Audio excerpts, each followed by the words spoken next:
শ্রীমদ্ ভগবদ গীতা যথাযথ অষ্টম অধ্যায় 14 নম্বর শ্লোক। শ্লোকটা সবাই লক্ষ্য করুন।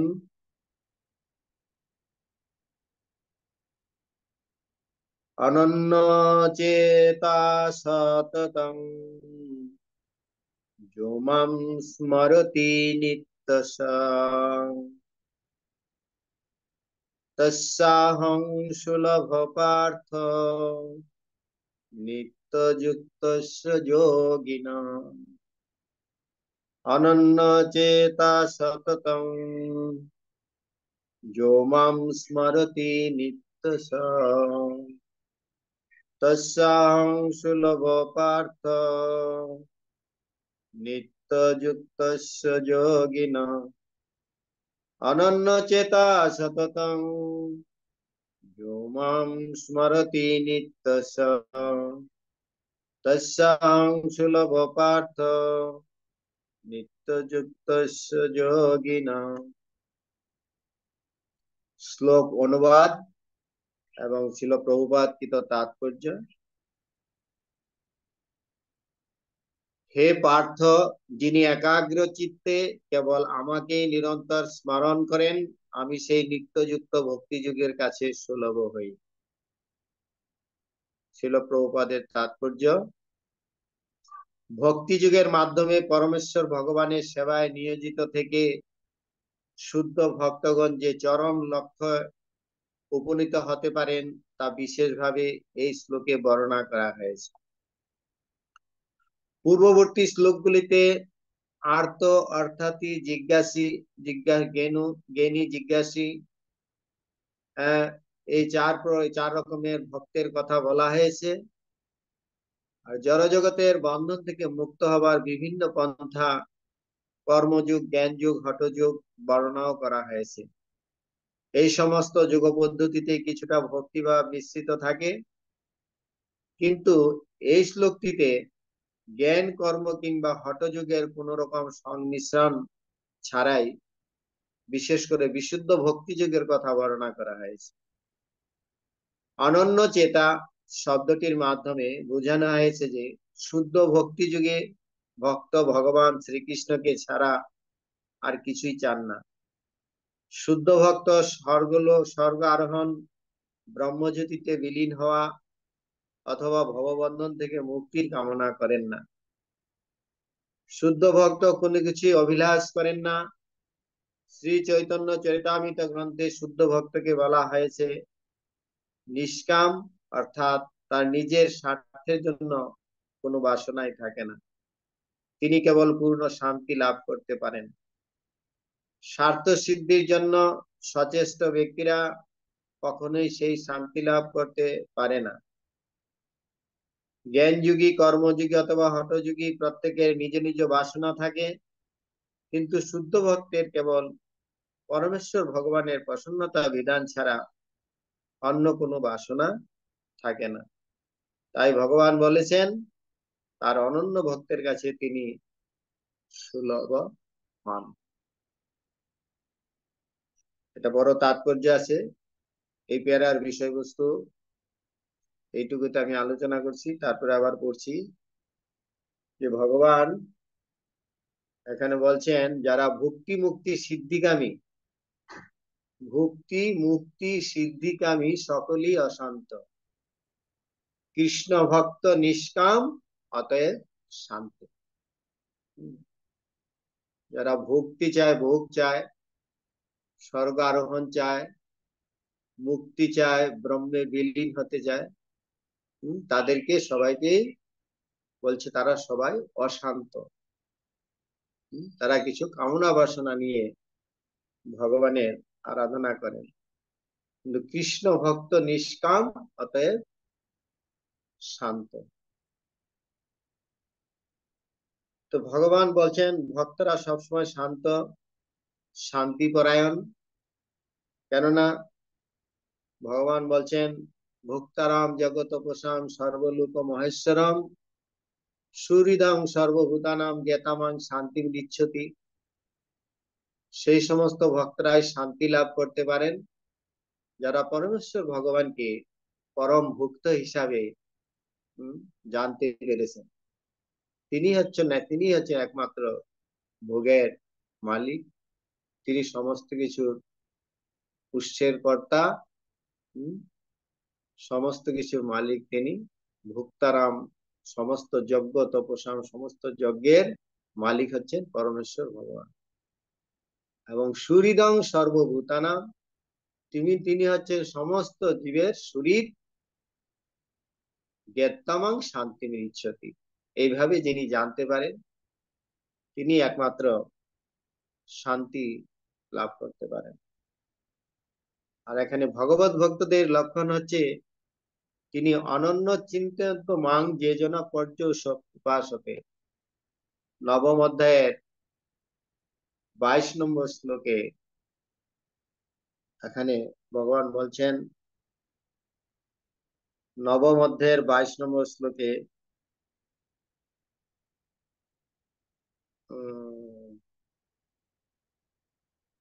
অনন্য চিন্তয়ন্ত মাং যে জনা পর্য উপাসতে তেষাম নিত্যাভিযুক্তানাম যোগক্ষেমং বহম।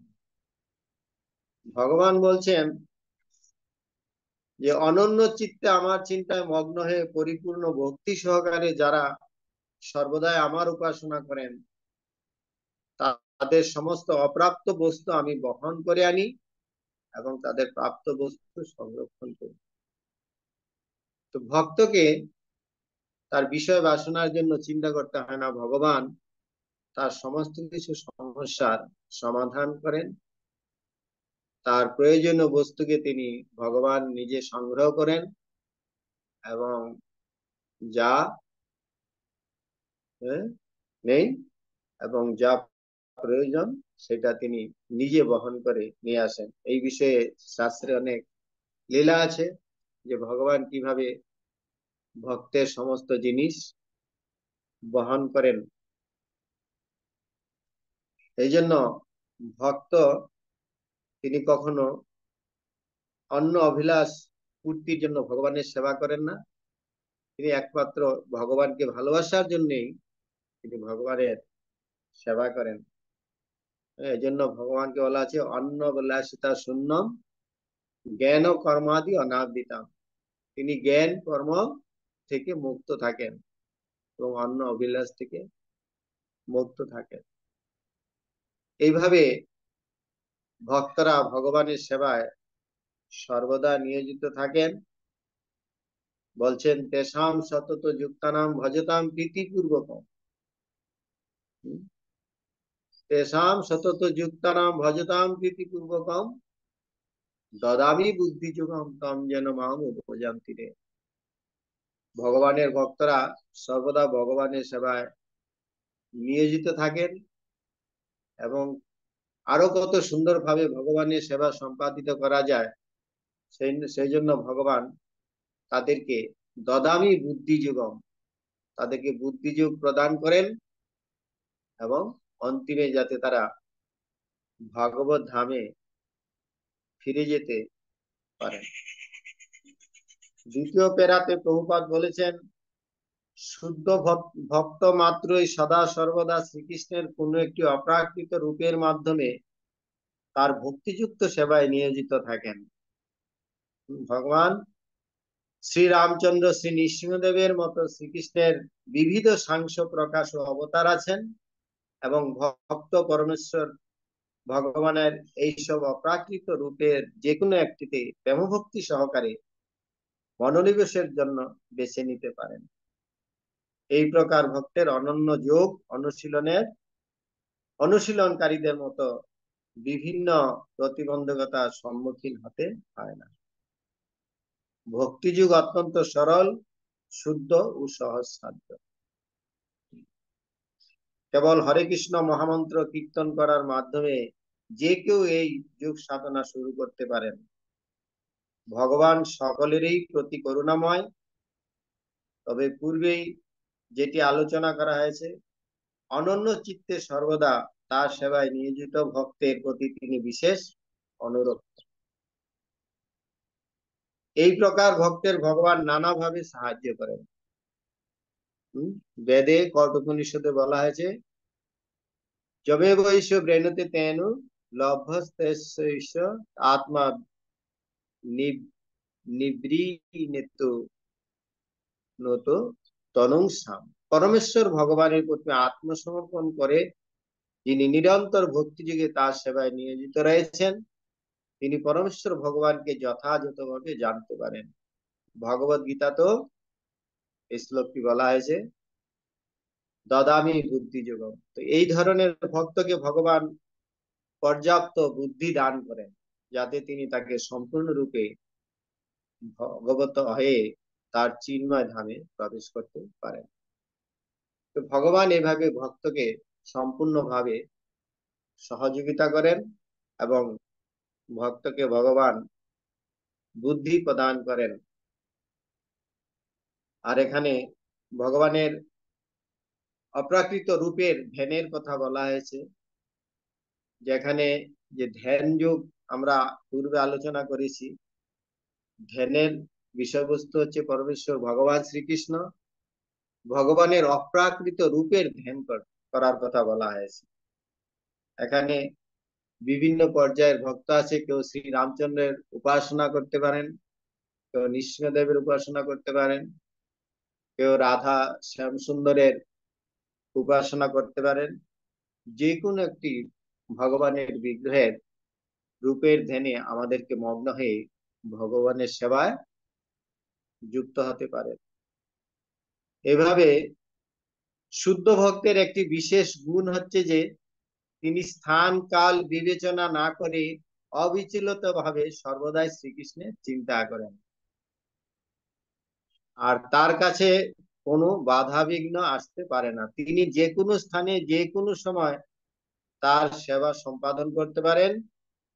কেউ কেউ বলেন যে শ্রী বৃন্দাবনের মতো ধামে অথবা ভগবানের লীলাভূমিতে কেবল ভক্তদের বাস করা উচিত, কিন্তু শুদ্ধ ভক্ত যে কোনো জায়গায় থাকতে পারেন এবং সেখানে তার শুদ্ধ ভগবত ভক্তির প্রভাবে শ্রী বৃন্দাবনের মতো পবিত্র পরিবেশের সৃষ্টি করতে পারেন।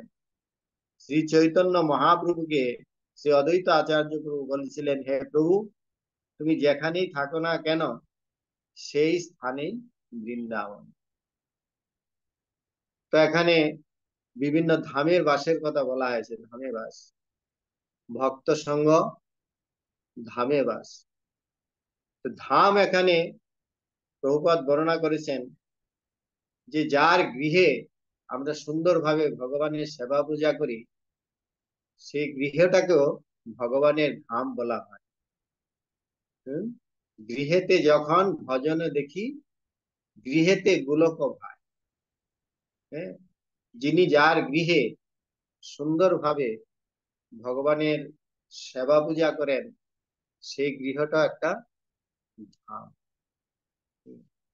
আর শুদ্ধ ভক্ত যেখানে অবস্থান করেন সেখানেই ধামের পরিবেশ সৃষ্টি করেন। এইভাবে ভক্ত যে কোনো স্থানে থেকেই তিনি ভক্তিযোগ অনুশীলন করতে পারেন এবং সেইভাবে তিনি তার সুন্দর পরিবেশ গড়ে তুলতে পারেন। স্থানে স্থিতা শ্রুতিগতাম তনুভাম মনোবি। আমরা কোন স্থানে আছি, কোন পরিবেশে আছি, সেটা আমাদের দেখার বিষয় না। আমাদের কিরকম মনোভাব নিয়ে আমরা সেখানে অবস্থান করছি, আমরা ভগবানের জন্য কিভাবে সেবা করে যাচ্ছি, সেটাই হচ্ছে আমাদের উদ্দেশ্য। এইভাবে আমাদেরকে শততন্ত্র নিত্যস্ব কথা দুটির দ্বারা বোঝানো হচ্ছে সদা সর্বদা নিয়মিত ভাবে অথবা প্রতিদিন শুদ্ধ ভক্ত সর্বক্ষণ ভগবান শ্রীকৃষ্ণকে স্মরণ করেন এবং তার ধ্যান করেন। এগুলি হচ্ছে শুদ্ধ ভক্তের গুণ এবং অনন্য ভক্তির ফলেই ভগবান তার কাছে সুলভ হন। গীতায় ভক্তি যুগকে শ্রেষ্ঠ যুগ বলে বর্ণনা করা হয়েছে। সাধারণত ভক্তিযোগীরা পাঁচ প্রকারে ভগবানের সেবায় নিয়োজিত থাকেন। কালকে আমরা আলোচনা করেছি যে ভগবানের বিভিন্ন রকম সেবা আছে। এখানে পাঁচ প্রকার ভক্তিকে বিশেষ প্রাধান্য দেওয়া হয়েছে। শান্ত, দাস্য, সখ্য, বাৎসল্য, মাধুর্য। এই পাঁচটি রসের মাধ্যমে যারা ভগবানের সেবা করেন এবং এগুলির মধ্যে যে কোনো একটিকে অবলম্বন করে শুদ্ধ ভক্ত ভগবত সেবায় অনুক্ষণ নিয়োজিত থাকেন এবং পরমেশ্বর ভগবানকে কখনোই ভুলতে পারেন না। আর সেই কারণেই ভগবান তার কাছে সুলভ। শুদ্ধ ভক্ত এক মুহূর্তের জন্য পরমেশ্বর ভগবানকে ভুলে থাকতে পারেন না, তেমনি ভগবানও তার শুদ্ধ ভক্তকে এক মুহূর্তের জন্য ভুলে থাকতে পারেন না। ভক্ত যেরকম ভগবানকে ভুলে থাকতে পারেন না, ভগবানও ভক্তকে ভুলে থাকতে পারেন না। এটা হচ্ছে ভক্তের স্বভাব। এইভাবে সর্বদা আমাদেরকে ভগবানকে স্মরণ রাখার এখানে উপায় দেওয়া হয়েছে। তেমনি ভগবান শুদ্ধ ভক্তকে এক মুহূর্তের জন্য ভুলে থাকতে পারেন না, সেজন্য বলছেন সর্বদা আমাদের ভগবানকে স্মরণ করার জন্য আমাদের এখানে বলা হয়েছে হরে কৃষ্ণ মহামন্ত্রের মাধ্যমে। এই হরে কৃষ্ণ কৃষ্ণ কৃষ্ণ হরে হরে, হরে রাম রাম রাম হরে হরে, এই মহামন্ত্র কীর্তন করার বা কৃষ্ণ ভাবনায় পদ্ধতিটি ভগবান শ্রীকৃষ্ণের এক মহান আশীর্বাদ। যে কলিযুগে চৈতন্য মহাপ্রভু যে আমাদেরকে এই হরে কৃষ্ণ মহামন্ত্র দিয়ে গেছেন, এটা অত্যন্ত সুলভ করে দিয়ে গেছেন, যেটা আমরা অন্যান্য যুগে এত সুলভে ভগবানকে লাভ করতে পারি না। ভগবান হচ্ছেন ভক্ত বৎসল ভগবান। ভগবান তার ভক্তের ভক্তির দ্বারা তিনি বশীভূত হন। যেমন আমরা দেখতে পাচ্ছি মা যশোদা কৃষ্ণকে বাৎসল্য রসে তার সেবায় যুক্ত আছেন। তিনি বাৎসল্য রসের দ্বারা ভগবানের সেবাতে মা যশোদা নিয়োজিত আছেন এবং ভগবান তার মায়ের বাৎসল্যের প্রভাবে তিনি তার কাছে বন্ধন স্বীকার করেন। তো ভগবান এই জন্য বলছেন ভক্তা মাম অভিজানাতি। এই ভক্তির মাধ্যমেই ভগবানকে অতি সহজে লাভ করা যায়। এটা অত্যন্ত সহজ। এই জন্য বলছেন নমে ভক্তা প্রণিষ্যতি। আমার ভক্তের কখনো বিনাশ হয় না। ভক্তকে ভগবান সর্বত্রভাবে সবসময় সুরক্ষা প্রদান করেন। আমরা দেখতে পাচ্ছি কুরুক্ষেত্রের যুদ্ধে ভগবান শ্রীকৃষ্ণ যখন কুরুক্ষেত্রের যুদ্ধের আয়োজন হয়েছে, তখন ভগবান মাতা কুন্তি দেবীকে প্রতিশ্রুতি দিয়েছিলেন যে এই কুরুক্ষেত্রের যুদ্ধে সবাই বিনাশ প্রাপ্ত হবে, কিন্তু হে কুন্তি মাতা, আমি এই তোমার এই পঞ্চ পাণ্ডবকে সেখান থেকে অবশ্যই রক্ষা করব। তো ভগবান তার ভক্তকে রক্ষা করার জন্য সব সময় সুরক্ষা প্রদান করেন এবং তিনি প্রতিশ্রুতি প্রদান করেন যে আমার ভক্তের কোনো বিনাশ হবে না। এই জন্য এখানে বলা হয়েছে ভগবত গীতাতে নেহাবিক্রম নাশস্তি প্রত্যাবায় ন বিদ্যতে স্বল্পমপ্যস্য ধর্মস্য ত্রায়তে মাহাত ভয়া। এই যে ভক্তি যুগের অনুশীলন আমরা করছি, এটা অত্যন্ত সুলভ এবং অত্যন্ত দুর্লভ এবং অত্যন্ত এটা মঙ্গলজনক। কেননা এই ভগবত ভক্তির অনুশীলন কখনো ব্যর্থ হয় না। আমরা এই জীবনে যদি স্বল্প মাত্রায়ও ভগবত ভক্তি অনুশীলন করি, এই ভক্তি যুগের অনুশীলন কখনো ব্যর্থ হবে না। এটা আমরা পরবর্তী জীবনে যেখান থেকে আমরা শুরু করে শেষ করেছি, পরবর্তী জীবনে আমরা সেখান থেকে আবার এই ভগবত ভক্তি শুরু হবে। ভক্তি কখনো বিনাশ হয় না। ভক্তি হচ্ছে ভগবানের সাথে অন্তরঙ্গ সম্পর্ক, ভালোবাসার সম্পর্ক। এই ভালোবাসা নিয়েই ভগবানকে এভাবে সেবা করতে হবে। এবং এখানে ছিল প্রভুপাদের তাৎপর্য সমাপ্ত। আজকে আরেকটা বিশেষ দিন ছিল ভক্তিবিনোদ ঠাকুরের আবির্ভাব তিরুভাব তিথি। তো ছিল ভক্তিবিনোদ ঠাকুর, আপনারা জানেন আমাদের পরম্পরা ধারায় আছেন। এই ভক্তিবিনোদ ঠাকুর, তার পুত্র ভক্তি সিদ্ধান্ত ঠাকুর, সেই ভক্তি সিদ্ধান্ত ঠাকুরের শিষ্য হচ্ছেন আমাদের ইসকনের প্রতিষ্ঠাতা আচার্য ছিল অভয়চরণ অরবিন্দ ভক্তি বেদান্ত স্বামী ছিল প্রভুপাদ। এই ভক্তিবিনোদ ঠাকুর আজ থেকে 150 বর্ষ পূর্বে তিনি ভবিষ্যৎবাণী করেছিলেন, যেমন এমন একটি দিন আসবে যেখানে সারা বিশ্বের মানুষ সম্মিলিত ভাবে ভগবানের মহিমা কীর্তন করবে। রাশিয়া ক্রুশিয়া সমস্ত দেশ বিদেশের মানুষ একত্রিত হয়ে ভগবানের নাম মহিমা কীর্তন করবেন। এই ভক্তিবিনোদ ঠাকুর অনেক প্রচেষ্টা করেছেন। যখন এই চৈতন্য মহাপ্রভুর চলে যান, তখন তার বিভিন্ন অপসম্প্রদায়ে এই কলিযুগে ভরপুর হয়ে যায়। তখন ভক্তিবিনোদ ঠাকুর অনেক প্রচেষ্টার মাধ্যমে তিনি ভক্তিকে আবার প্রতিষ্ঠা করার জন্য তিনি অনেক প্রয়াস করেছেন। ভক্তিবিনোদ ঠাকুর তিনি ছিলেন একজন আদর্শ ভক্ত, যার মাধ্যমে আমরা দৃষ্টান্ত দেখতে পারি যে তিনি আদর্শ গৃহস্থ হয়েও তিনি কিভাবে ভগবানের মহিমা প্রচার করেছিলেন।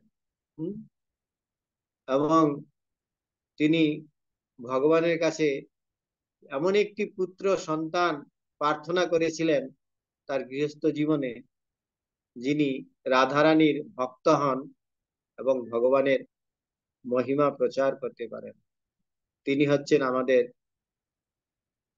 ইসকনের প্রতিষ্ঠাতা আচার্য ছিল অভয়চরণ অরবিন্দ ভক্তি বেদান্ত স্বামী ছিল প্রভুপাদের গুরুদেব, ছিল ভক্তি সিদ্ধান্ত ঠাকুর। তিনি অনেক প্রচেষ্টা করেছেন এই মহাপুর বাণীকে সারা বিশ্বব্যাপী প্রচার করার জন্য।